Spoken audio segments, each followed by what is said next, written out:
got the I'm sorry. phone. So Okay, good. They're doing very Awesome. well. Good. Beth is in Miami. Okay. She's been there for 14 years. She is the education Ready? director You're at Temple supposed. Judea in Coral Gables. Okay. And she has 7-year-old twins. Wow. Mark is here. He's working for himself, doing writing, editing, content strategy, web design. And he has an 8-year-old and a 6-year-old. USB camera. I'm That's gonna jealous. work, right? Okay. I wonder if we should move chairs. Yeah. Those chairs. And when the cousins all get together, they have a great time. They get along with each other very well.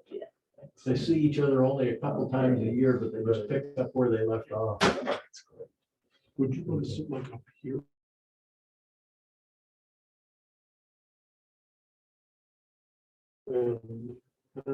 What Okay, do you want to do? here's We've got some people. Randy Grand. Yes, let me in so I can invite my Just- father. Just see, Jesse, see if they can hear. Can you guys hear us? Guess not. Doesn't look right. Great. Great. Man, okay, how do I get it? You look Okay, like you're. looks like they're not, they can't hear. Okay. Okay, help. So Morning. Can you guys hear us or no? Yeah, Can you hear us? I can hear you fine. You I can, can hear you Phyllis and fine. Michael, can you hear us? Yes, I can hear you. Who? Yes. Sort of. Okay. Okay. Okay. Do you think that'll? Okay. Okay.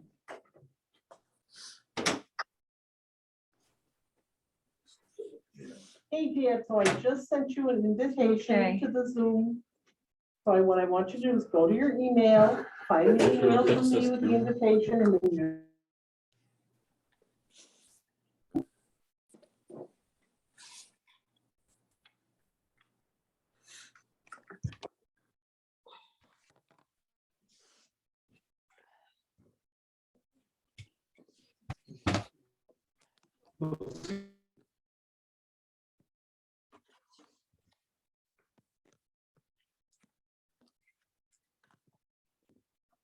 Welcome. Come in. Come in. Oh, so happy you're here. Yay.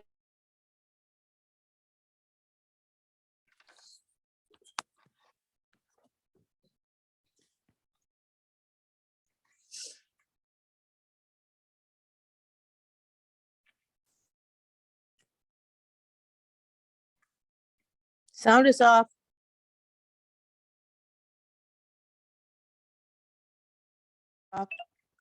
Sound, pictures off.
No, no photo, no pictures.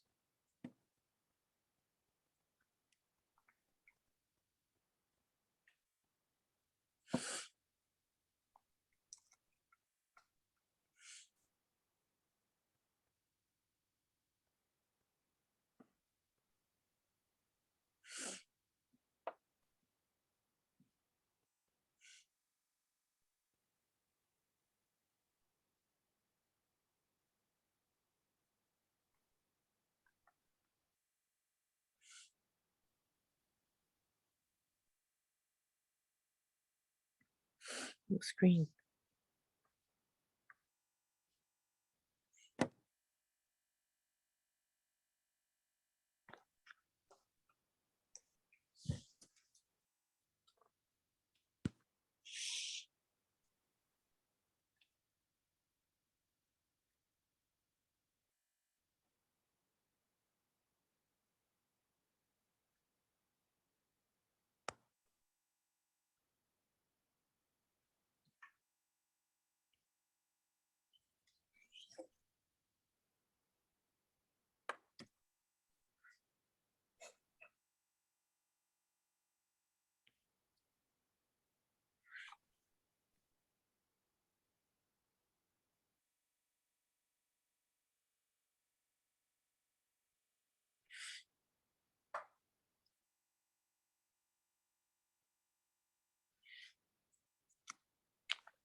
Okay. Can everybody hear us? Yes, Great. Fabulous. Okay.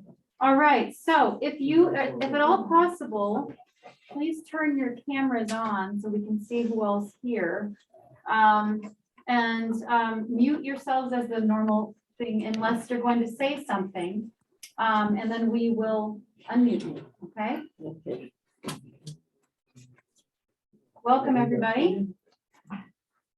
Okay, thank you, Jesse. Thank you so much for all your help. So, everybody, without further ado, this is Professor David Zarefsky. I am so honored to have him here with us today. We are so pleased and thrilled that he could be with us. I knew David from Beth Emmet, from my former congregation. He was a wonderful friend, wonderful person, and has so many wonderful things to say about our current landscape. Was the professor of communications emeritus at Northwestern University, published author, recently wrote a book about Lyndon B. Johnson. So take it away, David. Well, thank you very much, Susie. Can you understand me if I keep my mask on? Certainly. Okay. It's a real pleasure for me to be here this morning. I see a number of familiar faces, except that we all used to look younger. But for those that I have not met before, I'm happy to be with you and very appreciative of Susie's invitation to come over this morning. Let me take a minute to contextualize what I'm about to do so you'll see it does relate to something. At our synagogue, we've had for many years an adult class called Current Politics. You may have something like it as well.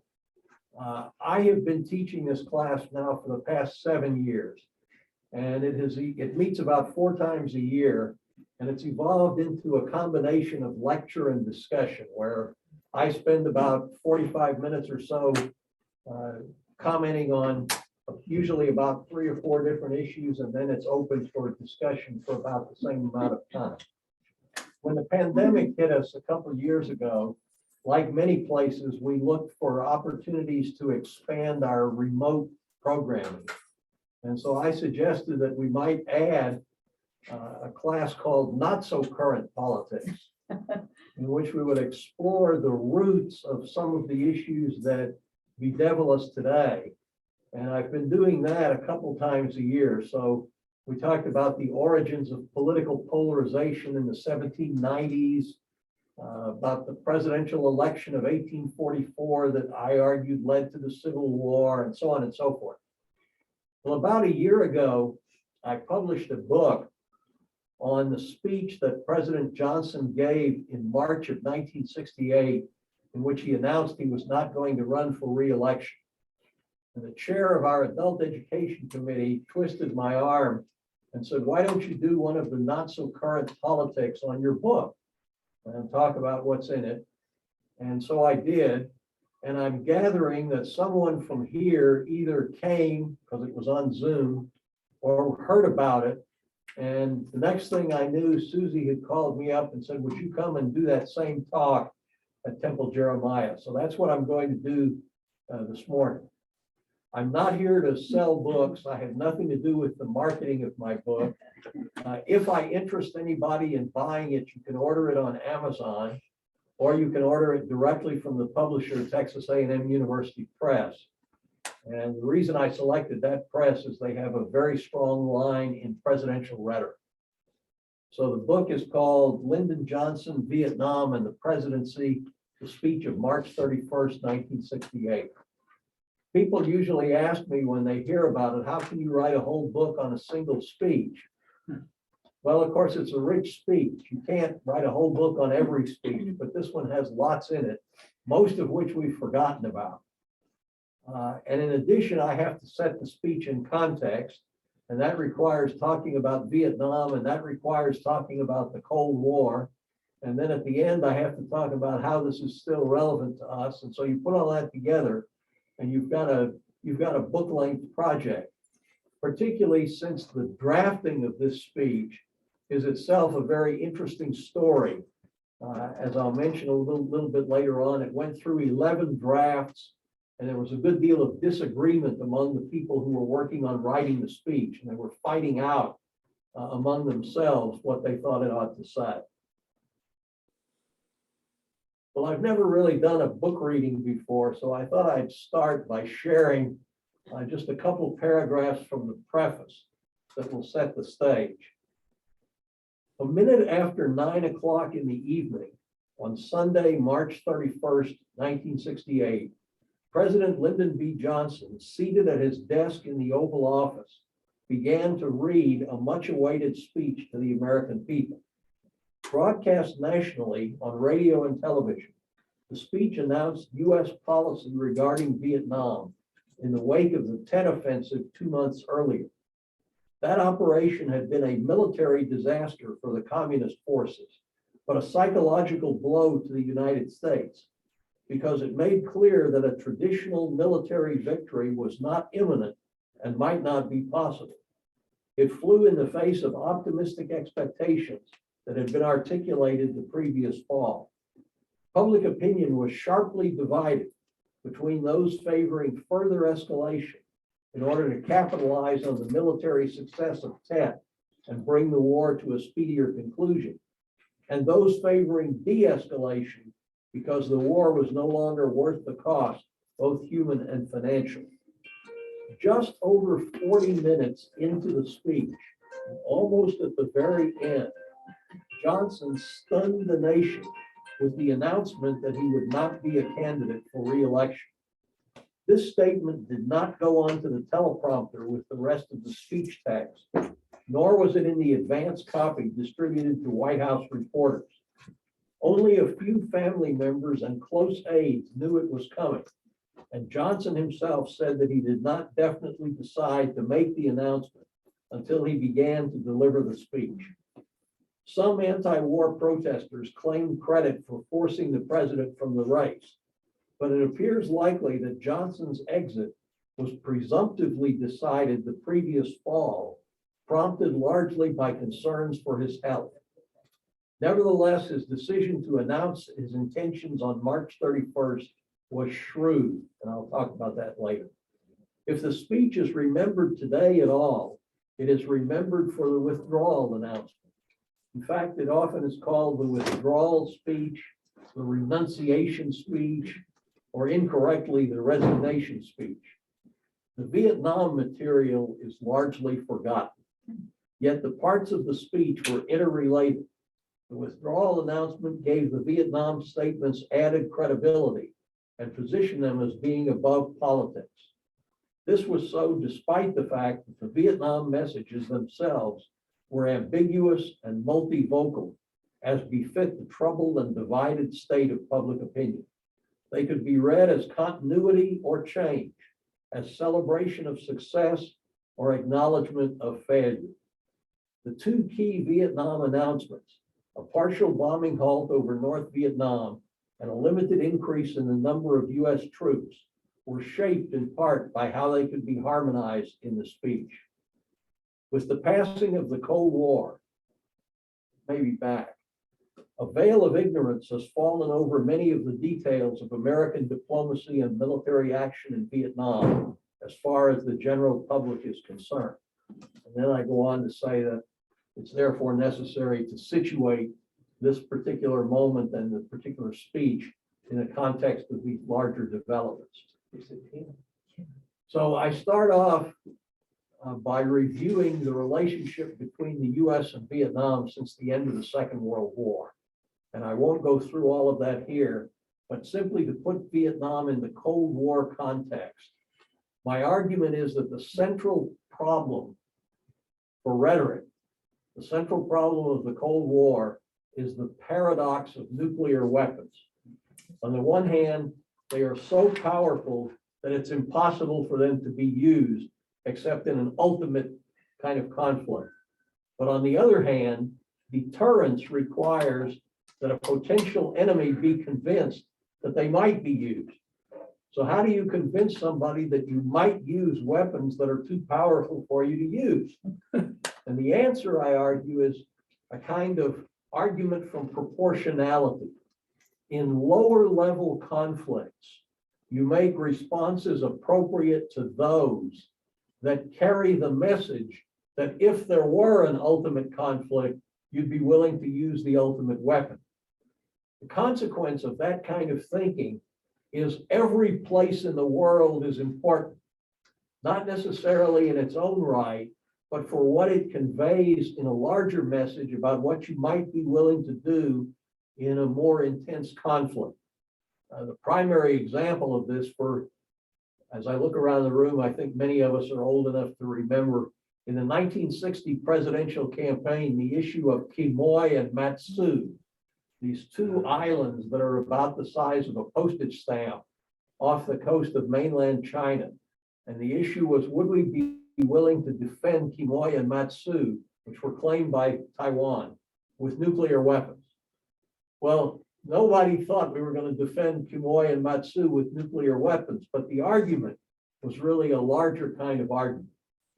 Well, the Vietnam piece of all this is wars of liberation, which I'll define in a minute, must not be allowed to succeed. And the reason we got ourselves so heavily involved in Vietnam, as I try to argue at greater length, is to prove the point that we won't let wars of liberation succeed. Wars of liberation we defined as external aggression that is disguised as civil war. And of course, Vietnam was a primary case of that as American policymakers saw it. It was claimed to be a civil war between opposing factions of Vietnamese, but in fact, it was external aggression aided and abetted by the monolithic communist forces in Peking and Moscow. I mean, that was the dominant American perception of Vietnam. And it was so important that we stay in Vietnam in order to prove this point. To convey the message required persistence and public support for American policy. And Johnson's effort was to motivate this support. And by the way, he was very successful for several years. We have sort of conveniently forgotten that fact, and we sort of remember Vietnam as Johnson pursuing this war despite public opinion, which eventually brought him down. The only problem with that perception is it's false. Until 1968, substantial percentages of the American public supported President Johnson's policy in Vietnam. But Americans don't like inconclusive wars. Long wars that drag on, Afghanistan being the contemporary example. And public opinion recedes, support recedes over time. So time is not on Johnson's side. So what he has to do, as he sees it, is to struggle to hold on to American support until it gets to the point, and he was convinced there was such a point, when Ho Chi Minh would give up. And his task was to get American military strategy to get to that point and hold on to the support of public opinion while he was doing it. And it seemed like by the fall of 1967, that things were going in his favor. And then I've got two pages stuck together. The military situation was improving, although it was something of a stalemate. The US could achieve a strong position, but not strong enough to ultimately settle the conflict. Johnson was worried about a fall off in public support. And so the administration in the fall of 1967 organized what was called the Optimism Campaign, to have leading figures make optimistic statements in their speeches about the course of the war. He even brought General Westmoreland back from Vietnam to testify, to speak before Congress. And Westmoreland, that's when Westmoreland famously said that he saw a light at the end of the tunnel. And there wasn't any discussion about whether that light was coming from an approaching train. But the Optimism Campaign was successful. In the late fall of 1967, according to public opinion polls, 61% of the sample self-identified as hawks.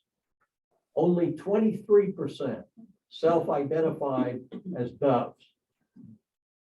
Meanwhile, military intelligence was predicting that there would be a major military action by the communist forces in early 1968, probably at Khe Sanh, an isolated military outpost in the northern part of South Vietnam. But Johnson didn't want to publicize this intelligence because it would tip the enemy off about our intelligence capabilities. And besides, people had been convinced by the Optimism Campaign that it would be easily dealt with. And so when the Tet Offensive occurred, instead of the major siege at Khe Sanh, people were surprised. The Tet Offensive was simultaneous attacks throughout South Vietnam in violation of the truce agreement that for the Vietnamese New Year, there would be a military pause. Now, the Tet Offensive, Johnson was right, was a military disaster for the communist forces. They attacked 26 provincial capitals in South Vietnam, but all of them were retaken within a 3-week period of time, the old imperial capital of Hue holding out the longest. But it was a psychological blow to the US, as I read from the preface. It undermined completely the Optimism Campaign and caused many to wonder whether, in fact, the war was winnable at an acceptable cost. And for others, it strengthened the perception of the war as unworthy of the sacrifices that were being made. And so it led to a major policy review within the administration, led by the new Secretary of Defense, Clark Clifford, who came into office with the reputation of a hawk. So Johnson was confident how this review would come out. But Clifford discovered, after about a week of this review, that there was no military strategy or plan that would result in victory at any level of the troop commitment. And that led him to reassess his entire position and decide maybe we ought to be thinking about de-escalation. Meanwhile, Johnson. David, could we, so is there a point when we can maybe stop and sort of take comments or questions? Whatever you like. Okay, so you tell me when it's a good point. I'm sorry, I didn't mean to interrupt. Okay, let me Okay. just finish this background and Okay. I'll be done with it in a minute. Meanwhile, Johnson had planned a speech to announce the military victory at Tet, and he decided to postpone it from early February to late March. And the reason he decided to postpone it will strike a chord for us. He didn't want to announce mission accomplished prematurely without knowing what was going to happen at Khe Sanh. So he postponed this speech until the end of March. Meanwhile, the review was not very encouraging. On the diplomatic front, bombing halts and peace initiatives had gotten nowhere, but North Vietnam demanded an unconditional bombing halt as a precondition for negotiations, which we would not accept. On the military front, Westmoreland needed more troops in order to take advantage of the gains at the Tet Offensive But more troops would discourage the South Vietnamese from taking on more responsibility for the conflict. More troops would require call-up of the reserves, which would lead to political problems.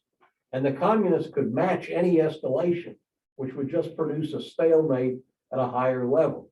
And on the economic front, the balance of payments deficit and the threat to the dollar resulting from the budget deficit caused by Vietnam were triggering a run on gold, which at that time was pegged to the dollar.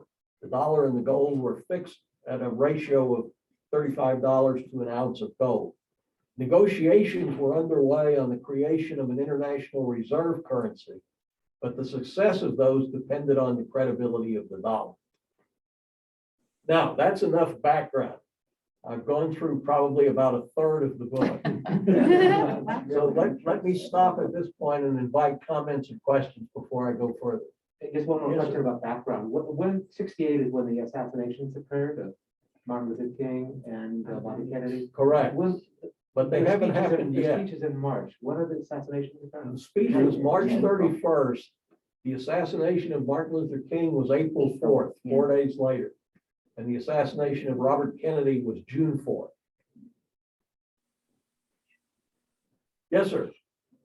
Would it somewhat summarize what you're saying, that there are wars worth fighting for diplomatic and political reasons, regardless of what the military outlook and result will be, in order to warn the opposition that you could escalate into that larger field of battle?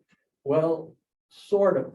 I'm not making any judgment about whether the war is worth fighting, but I'm saying the administration saw it that way.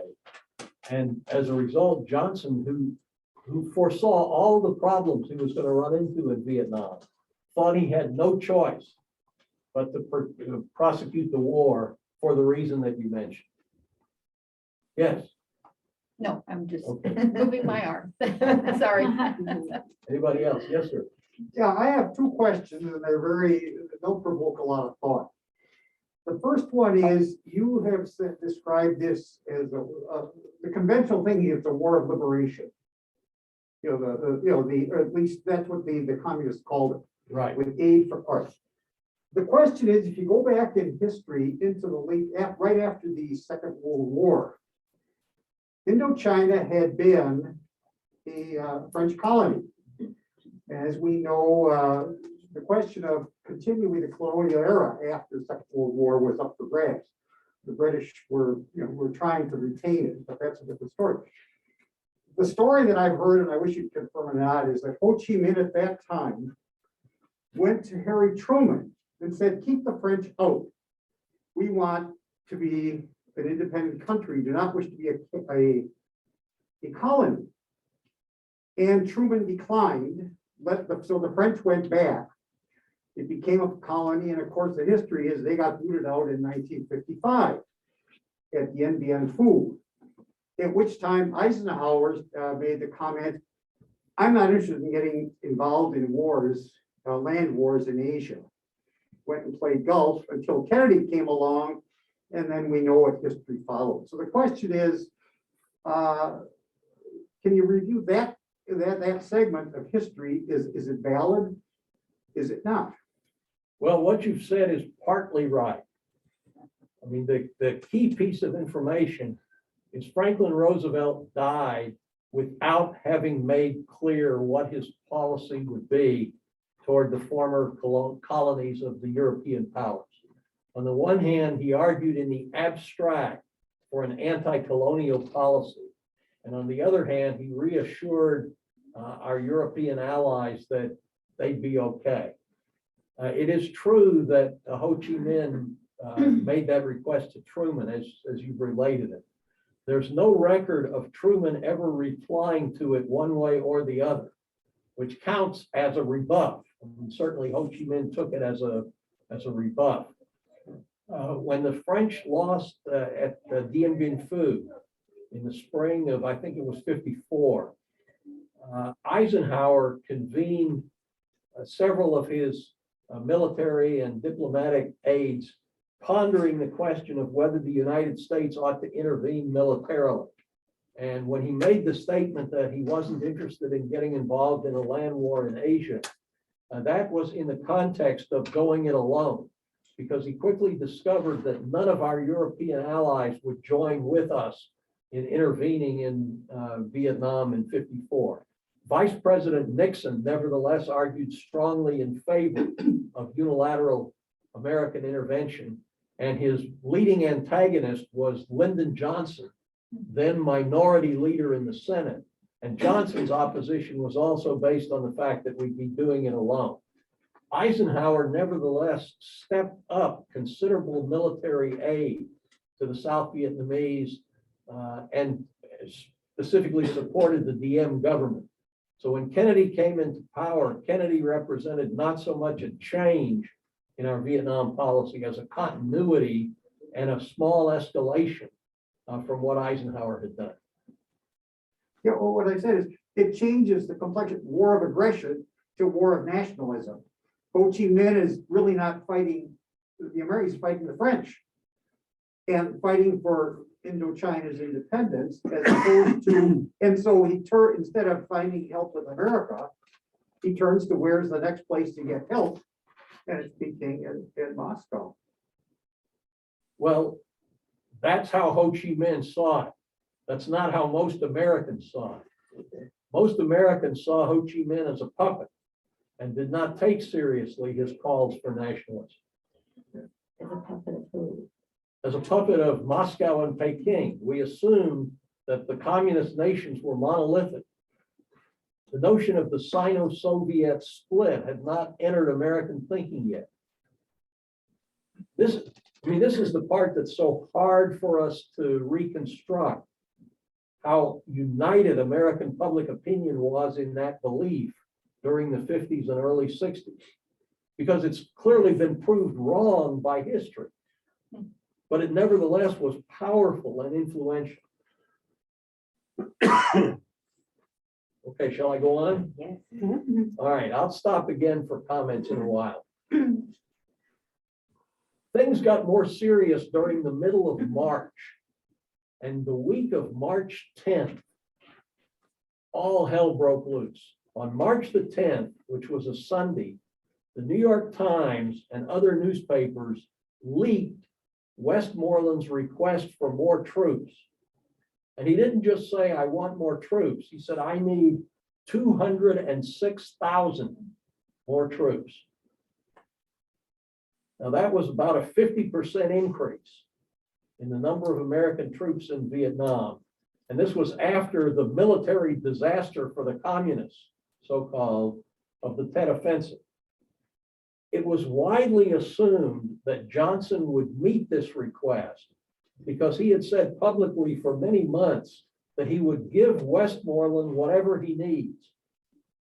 And so that report intensified other worries. In fact, we now know two things. One, that Johnson never had any intention of meeting that request. The materials in the Johnson Library make that pretty clear. And second, that there was a game playing going on in deciding how much Westmoreland was going to request. And I go into this in some detail in the book. And that was part of the basis for the lawsuit that Westmoreland brought against CBS when they said that he was deceptively reporting the number of casualties and so on. Part of it is Westmoreland didn't think he needed more troops, but he was pushed into asking for more by the chair of the Joint Chiefs of Staff, General Earl Wheeler. And Wheeler wanted so many more because Wheeler wanted Johnson to have to call up the reserves because he thought the reserves would be better soldiers. Johnson was adamantly opposed to calling up the reserves for political reasons. So there's a back and forth that's going on that if you're interested in more detail, I take it up here. March 11th and 12th, the Senate Foreign Relations Committee, chaired by William Fulbright, held hearings that were supposedly on the foreign aid bill for the next year, but in fact turned into a critical review of American policy in Vietnam. Clark Clifford declined to testify before the committee, using as the excuse that he had just come into office and wasn't all that familiar with things yet. March 12th was the New Hampshire presidential primary. Then as now, the first in the year, but it didn't come until March at that time. In the New Hampshire primary, Senator Eugene McCarthy of Minnesota, who according to the polls would get somewhere between 8 and 11% of the vote, in fact got 42% of the vote. Later analysis revealed that about half of McCarthy's support came from hawks who thought Johnson needed to prosecute the war more vigorously. I joked to somebody that they may have thought it was Joe McCarthy they were supporting. And the other half was for people who wanted to de-escalate. But McCarthy almost won the New Hampshire primary. Meanwhile, the run on the dollar picked up. On March 14th, Robert Kennedy proposed an independent commission to re-examine the basic premises of Vietnam policy, and he named the members. And Johnson correctly pointed out that there was no need to appoint such a commission, but you knew what they all thought at the start, and he turned Kennedy down. On March 15th, Arthur Goldberg, who Johnson had convinced to resign from the Supreme Court and become America's ambassador to the UN, Goldberg transmitted to Johnson a proposal for a complete bombing halt, and Johnson vehemently rejected it. On March 16th, Robert Kennedy entered the presidential race. Meanwhile, Johnson had called for drafts of his speech by March the 20th, and the speech was set to take place on March 31st, although that was not announced until a few days in advance. Now let me turn to the process of drafting the speech itself, which I'm going to cover fairly quickly, but it's a long story. Some preliminary observations. There was no office of speech writing at the time. That didn't start until Nixon. So the policy advisors to Johnson and the speech writers were largely the same people.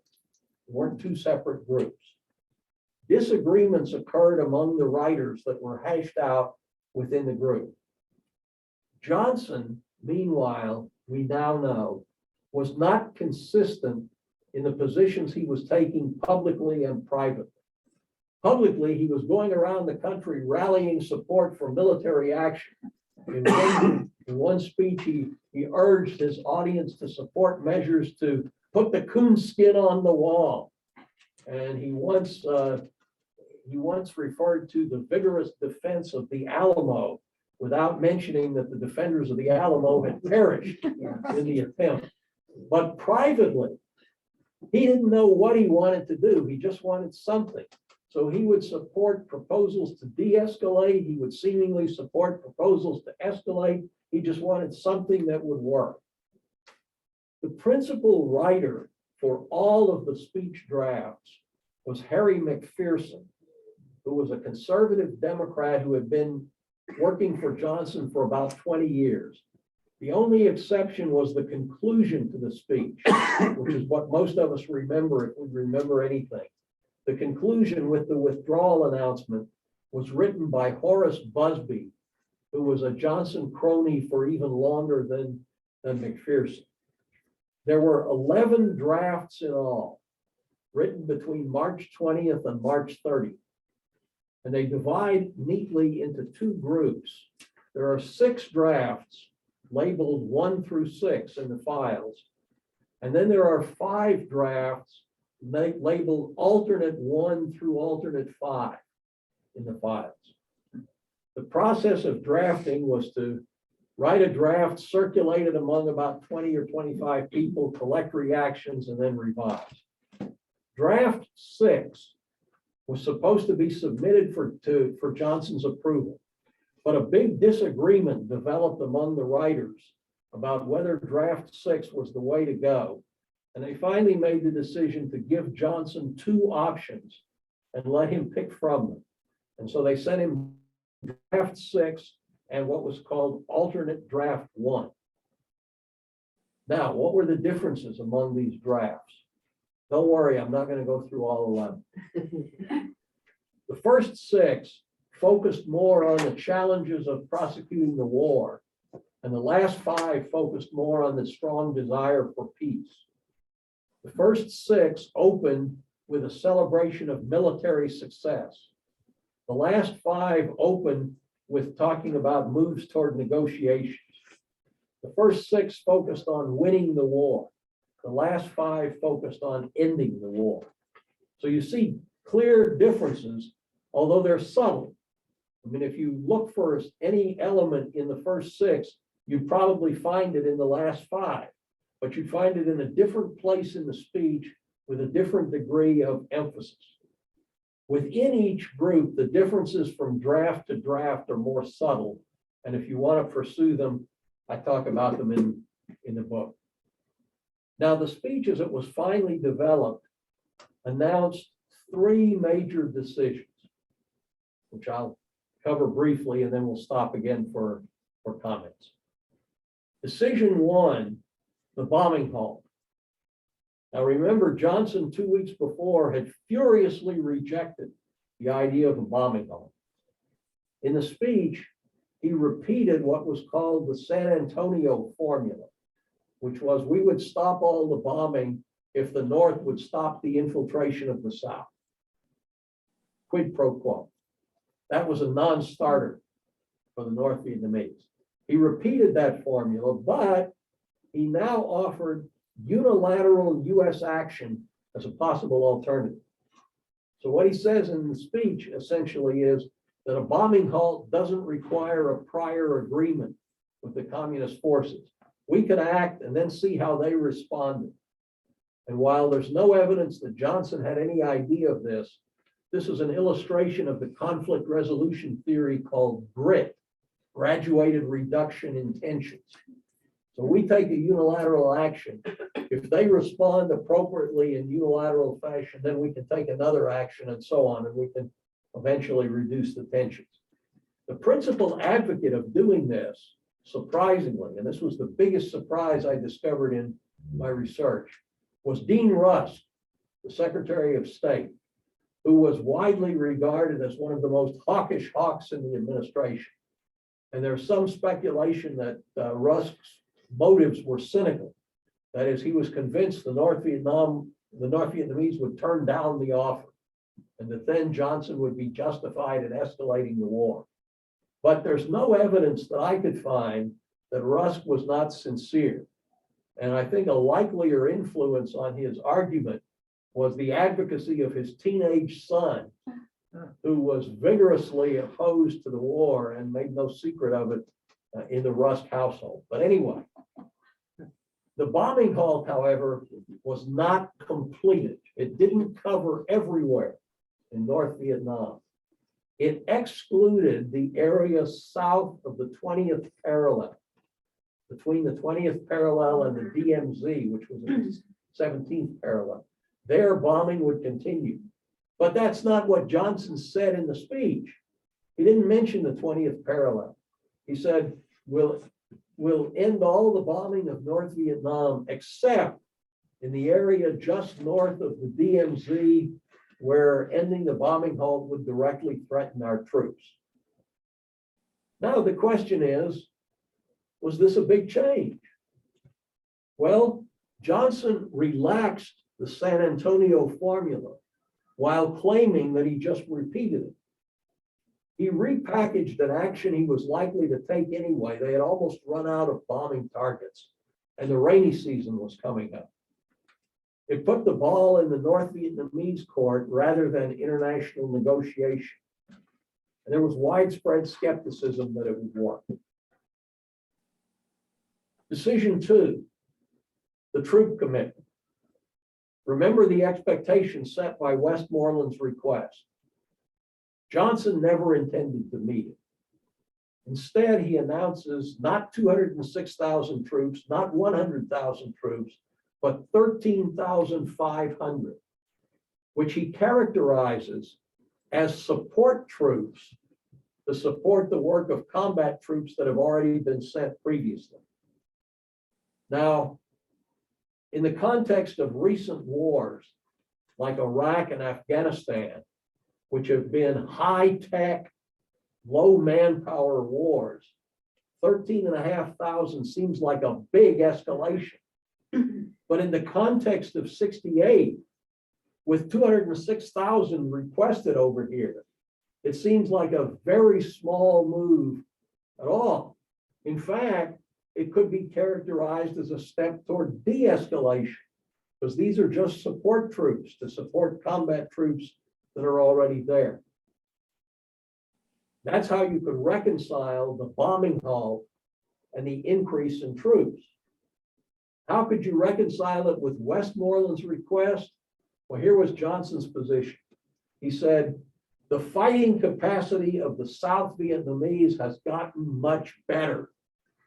And therefore, we can get by with only these 13,500 troops. Now, never mind that 2 weeks before, he was deriding the capacity of the South Vietnamese. He said, even this small increase will hurt the budget. And so he yields to Congress wanting him to make spending cuts in the budget. But he puts the onus back on Congress and says, you tell me what programs should be cut, judging correctly that they would disagree among themselves and come up with little or no proposed cuts. So this one is ambiguous too, whether it's escalation or de-escalation. Finally, decision 3, withdrawal from the race. Now, as I read from the preface, the conventional wisdom is the anti-war protesters drove him out, and many of them took credit for it. But it appears that they had little impact at all. Johnson tended to dismiss them as communist inspired. He made the tentative decision to withdraw in November 67 when Westmoreland was called home to speak to Congress. He got Westmoreland aside and said, look, I'm thinking about withdrawing from the race. Will that hurt the morale of the troops? And Westmoreland, after hemming and hawing, assured him that it would not. Johnson's principal reasons, I think, for deciding to withdraw were in this order. Number 1, concern for his health. He didn't think he would survive a second term. He thought he'd win the election, but he didn't think he'd survive a second term. And he had the actuarial tables on his side. The men in his family for several generations back had died in their early 60s. Johnson was 60 years old in 1968. And of course, we now know that his concern was well-founded. Even without running for re-election, he died only 2 days after what would have been that second term had ended in 1973. And the second influence on him was the belief that that nothing he could do would unite the country and end the deep divisions. And here he relied heavily on the polls that showed about 50% of the people were opposed to his policy, but they were divided about equally between hawks and doves. So either way he went, he figured would leave the country deeply divided. So he thought he would win the election, but would not be able to have a successful second term. So he decides presumptively in November. Then the question is when to announce the decision. He initially planned to announce it in the State of the Union message that he gave in mid-January, but he didn't. And later he said he forgot to put it in his coat pocket, that part of the speech. Well, you can believe that if you want.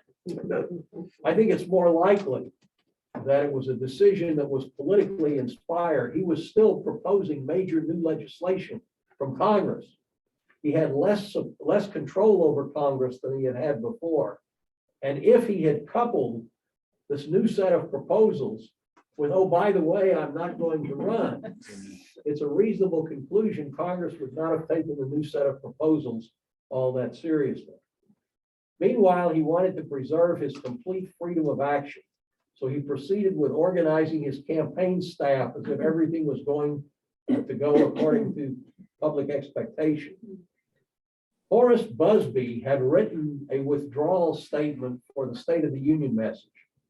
On the morning of March 31st, he's going to speak that evening. On the morning of March 31st, he calls Busby and says, come over to the White House. I want you to update that statement and revise it. I might use it. According to Johnson, he made the final decision to make the withdrawal announcement after he had begun to give the speech. And that's why he had left it out of the teleprompter and everything, so he would preserve his complete freedom of action. Why announce on March 31st? Well, the argument that most of the pundits advanced was, hey, the Wisconsin primary is coming up in 2 days. The polls indicate that Johnson's going to lose badly in Wisconsin. If he waits till after Wisconsin to announce his withdrawal, it'll be taken as a sign of weakness. Second argument, the one that Johnson himself used. He said, well, when Harry Truman decided in 1952 not to run, he announced that decision at the end of March. I'm going to follow Truman's example. That's a red herring as far as I'm concerned. But I think the shrewdness of his decision was that the withdrawal statement interacts with the rest of the speech. It gives the Vietnam announcements more credibility and suggests that he's not taking the Vietnam steps just as a political stunt to improve his standing in the campaign because he's taking himself out of the race. Now, did he really mean it? What, you ask? How could he not mean it? He said, I shall not seek and I will not accept. How could he get around that? Answer, get himself drafted by the convention.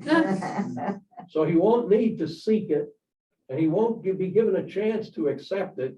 He'll be drafted by the convention, and there was some precedent for that in Johnson's hero, Franklin Roosevelt. When he ran for a third term, he was simultaneously claiming he had no interest in a third term and engineering a draft to take place at the convention. And there was some thought that that's what Johnson was up to. In fact, Johnson briefly considered re-entering the race after Robert Kennedy's assassination, but he was discouraged by polls showing that he would do no better against Nixon than Humphrey would or than McCarthy would. And so Johnson finally made his decision a final decision. It was a total shocker at the time, but in fact, it's perfectly consistent with the actions of all the 20th century vice presidents who succeeded to the presidency on the death of the president. None of them ran for a second elected term. Not Coolidge, not Truman, not Theodore Roosevelt. Theodore Roosevelt later came back and tried to run for another term, but not while he was president. So let me stop at that point. There's a little more that I could do, but I can also stop and we can spend the rest of the time in questions and comments. I just have one question. How did he transition in his speech from one subject to his resignation? Here's what he said.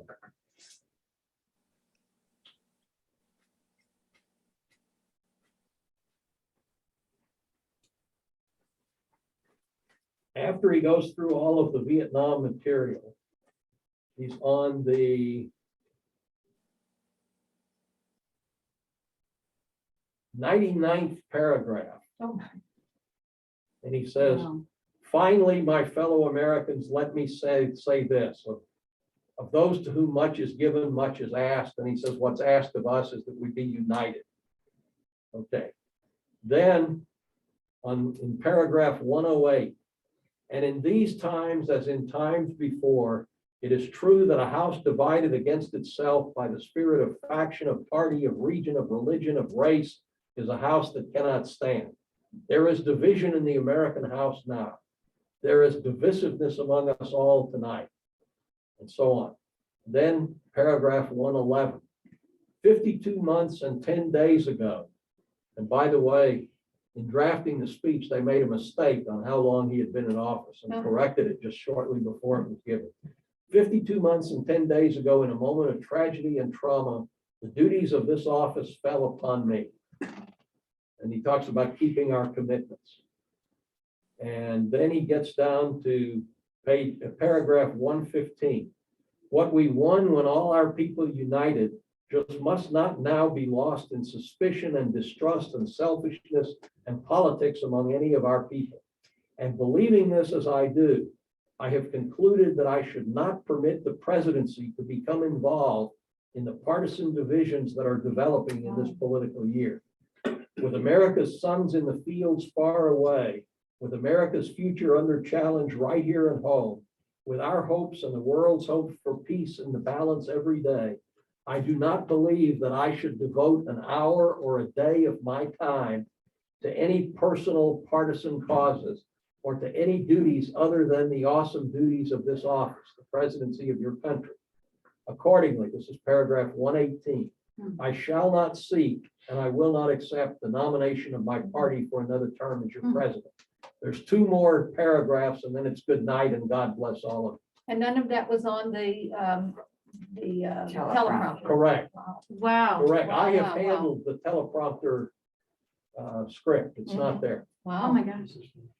So question, as far as he says a house divided cannot stand, and that was happening there then, what do you think today we can learn from that? I mean, what can we, that's, I think, the burning question I keep asking myself. Started in the Civil War. I mean, Well, of course, in a sense, the House is always divided. uh-huh, I mean, this is not a country where somebody wins the presidency with 99% of the vote. So the country is always divided. The question is, how deep is this division and polarization? And does it interfere with effective governing and survival? And there are periods when it's been relatively deep and periods when it's not been relatively deep. As I mentioned at the beginning, I did one class at Beth Emmett talking about the political polarization of the 1790s, which may be the most severe that we've had because there was no concept of parties or a legitimate opposition. So division was automatically seen as treason. And, this is argued back and forth by the politicians of that time. And that's finally resolved by the election of 1800, which is one of the most bitter elections we've ever had, and where it was ultimately decided in the House of Representatives, and Thomas Jefferson was elected. And Jefferson proceeded in his inaugural address to adopt some of the policies of his opponents and articulate a new kind of consensus. And sometimes that's been the way out of it. Sometimes foreign crisis has been the way out of it. Sometimes domestic crisis has been the way out of it. But we've had these cycles of intense polarization and normal political division, kind of alternating over time. And obviously, we're in a period of intense polarization right now that is aided and abetted by changes in our media environment. And I can't foresee any more than you can how it's going to end, but I'm confident it will end at some point. okay. Yes, sir. It wasn't on the teleprompter. Was it written for him Yes. on paper? It wasn't extemporaneous, That's correct. because it's too good. Yeah. He's delivering the speech with a text in a loose leaf binder. And he's alternately looking at that and looking at the teleprompter. The conclusion that Horace Busby wrote was inserted into his loose leaf binder about 45 minutes before he gave the speech. That's when Busby finished marking it up and changing things around. And Johnson and Busby had some crazy arguments about the conclusion. Johnson wanted to say, I shall not seek and I would not accept. And the reason he wanted would is he says, you can't accept or reject a nomination until it's offered. Right. So he becomes a grammarian and argues that this should be in the subjunctive voice. Busby says, no, it should be will because that's definitive. Lady Bird finally resolved the conflict by saying, say will. Oh, my. And so he agreed to do it. Then, as I said, they had a disagreement about how long Johnson had been in office. And they consulted calendars and counted up the months wrong. So until the end, the draft had given Johnson an extra year in office that he hadn't had. So it was really a last minute thing, but Johnson did read it from the text that he had in his binder on the desk. Yes, Jerry. One of the things that I'd heard when I went into the Army in 1271 and talking to people who have been in Vietnam several times and were pretty well educated on the history of warfare back to the Romans. They believed, and these are diehard soldiers, that in the later parts, which would have been 68, the military really looked at Vietnam as a way to test new weapons. It was an active field to test out, and he said, you would not believe what we're using there.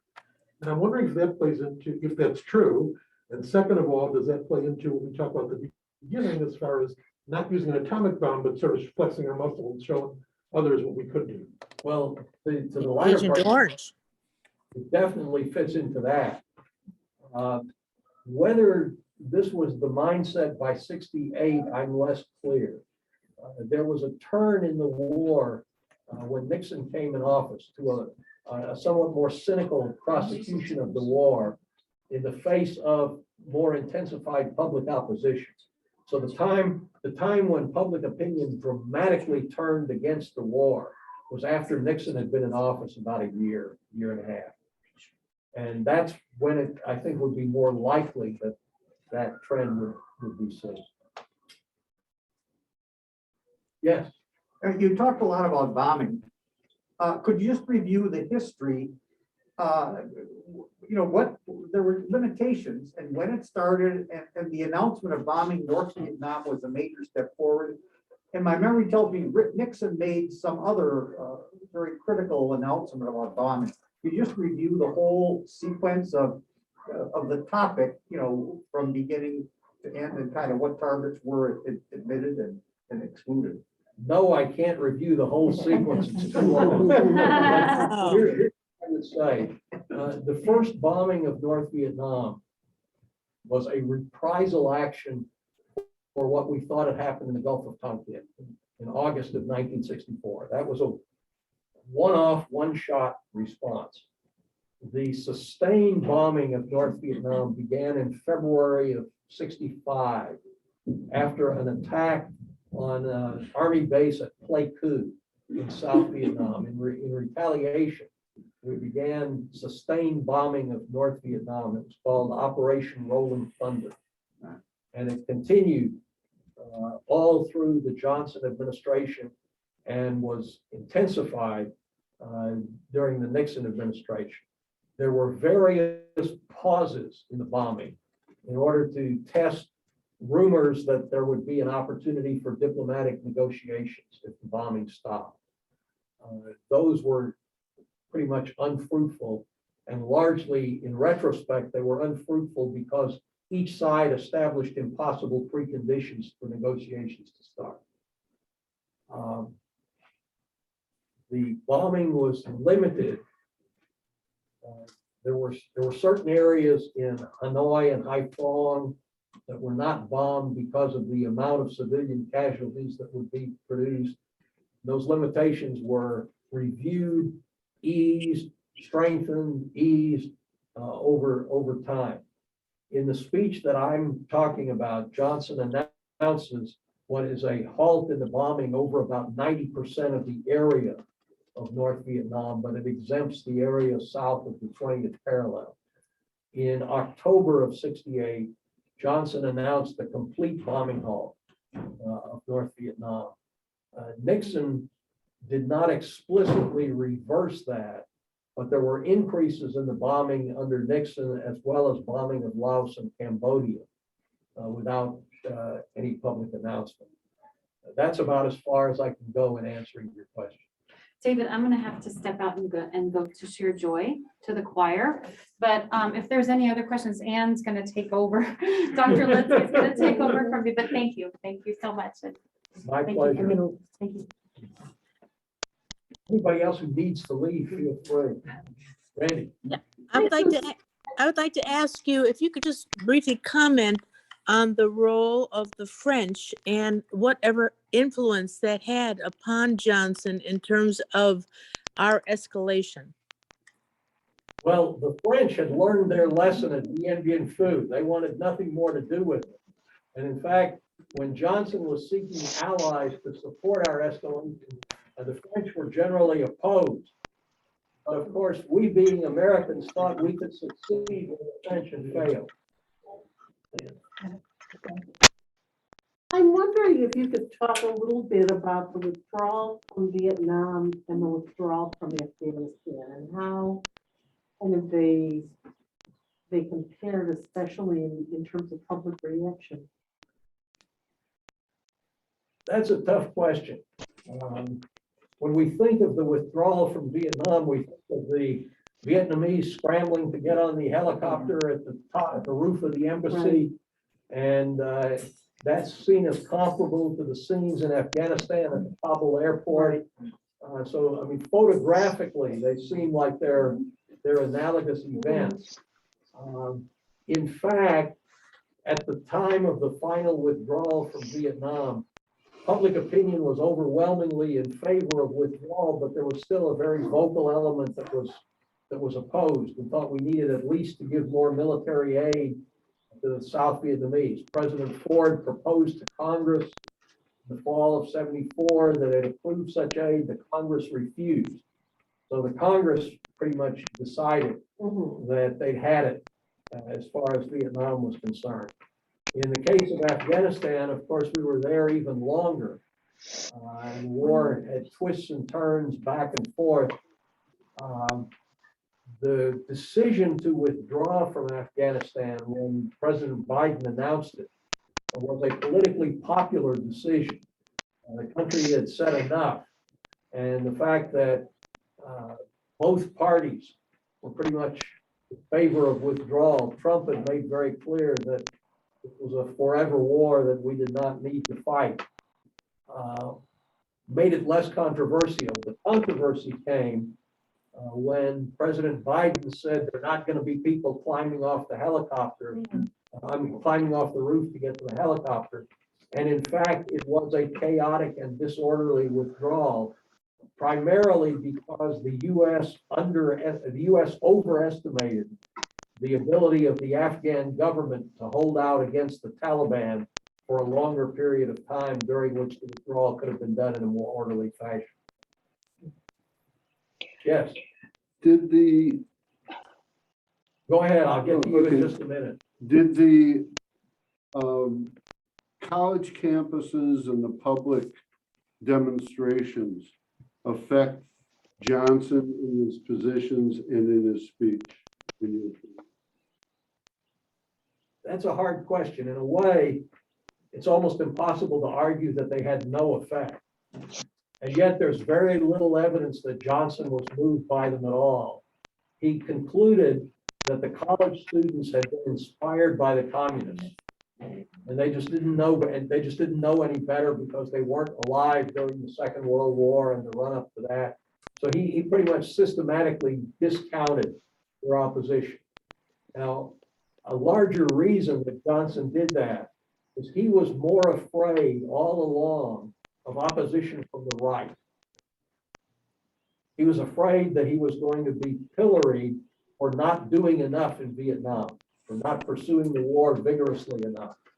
And so, being afraid of the prospect of opposition from the right, he systematically underestimated the opposition that he got from the left. Yes, ma'am. Me? Yes. Thank take you to a different poverty. And how does see It's so hard. Yeah, it's your Can't hear. Can't hear me. Okay, let You're me breaking switch. up. I know. Okay. How do you see? Your internet can't. Can you hear me? Half of your words, I'm sorry. Can I try again?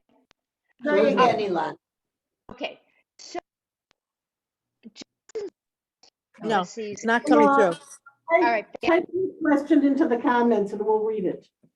Okay. I have a question. I had a number of friends who came back from the war and died as a result of Agent Orange. Could you please clarify, was the Agent Orange just a byproduct of any of the bombs that were used on their side and on our side? I don't know the answer to that question. I think it was used only on our side, but I'm not sure. Oh, really? I'm not sure of that. Uh-huh. Okay, thank you.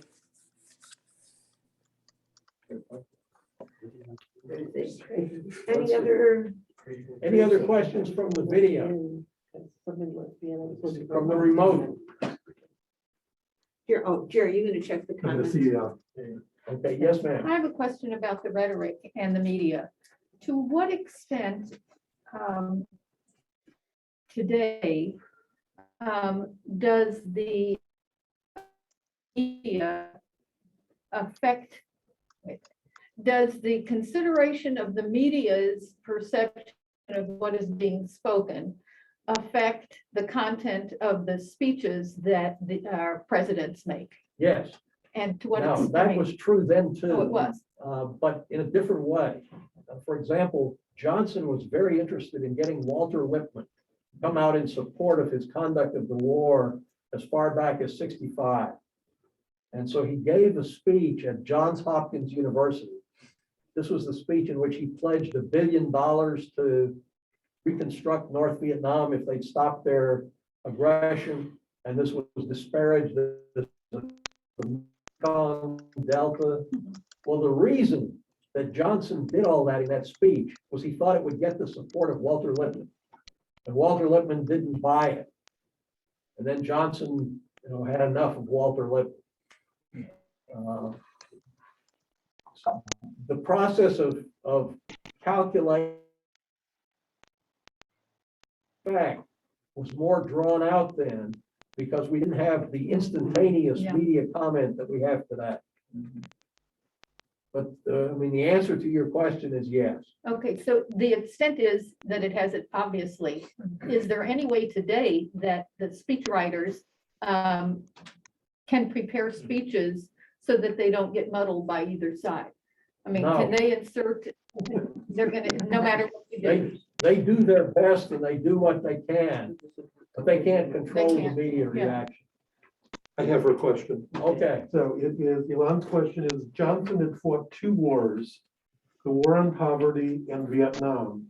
Which do you think overrides his legacy? well, I think Vietnam overrides his legacy to his detriment. Yeah. He is one of the very few presidents who has not risen in approval in the time since he died. And I think it is because of the overpowering effect of the war in Vietnam. One of the great tragedies is Johnson saw that coming. He saw that if he escalated in Vietnam, it would undermine the Great Society programs, which were only then getting off the ground.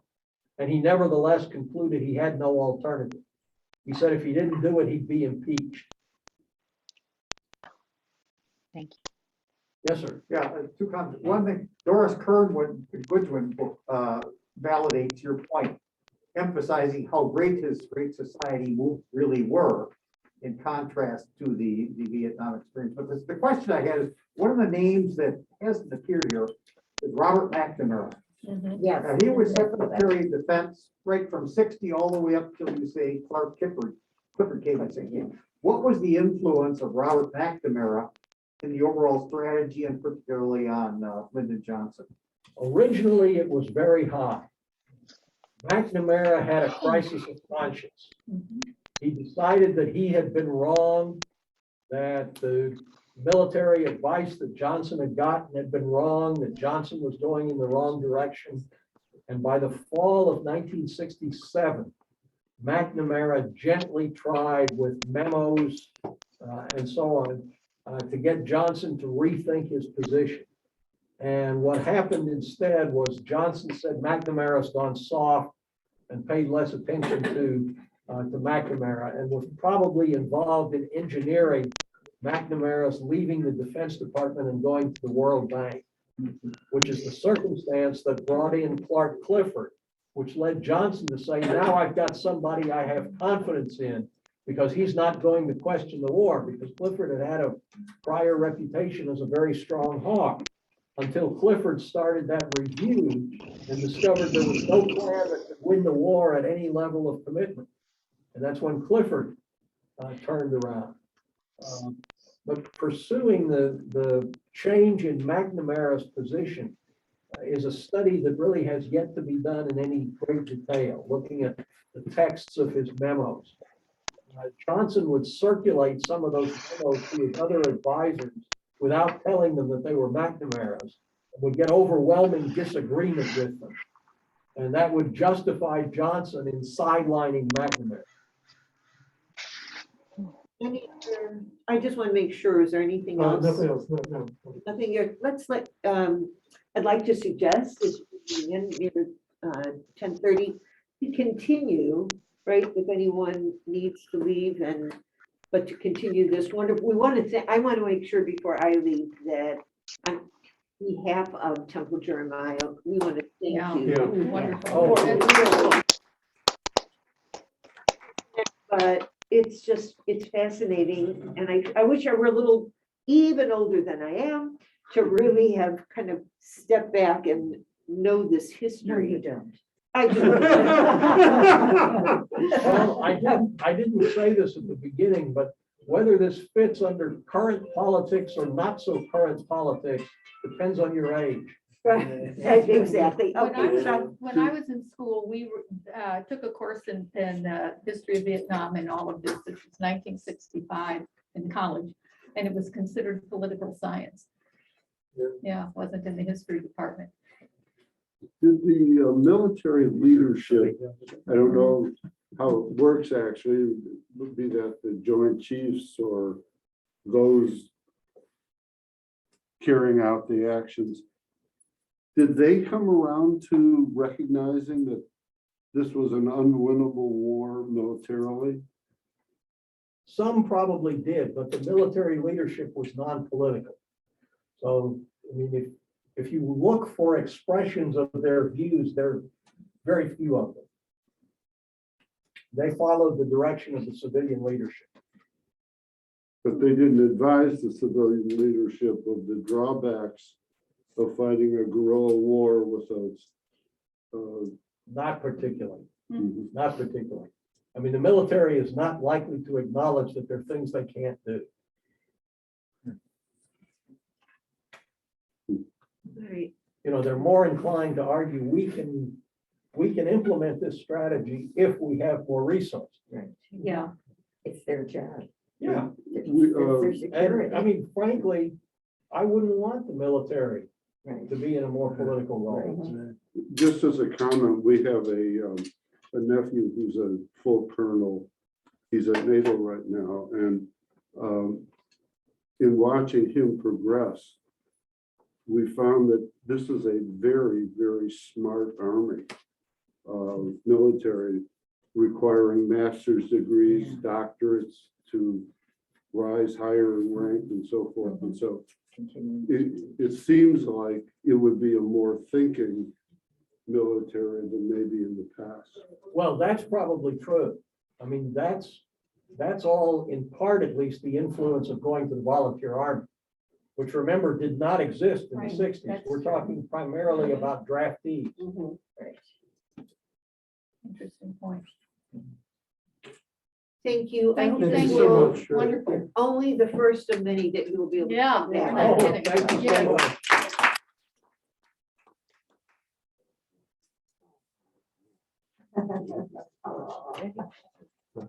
Oh, uh-huh. No,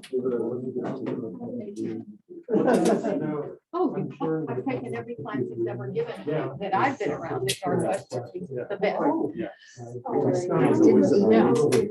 I didn't even recognize it. I put Gideon on tour. Here we are. Yeah. How you doing? Because they couldn't get it. Oh, my. So was it my, oh, okay. As long as I get this army, it's not okay. Long time. I'm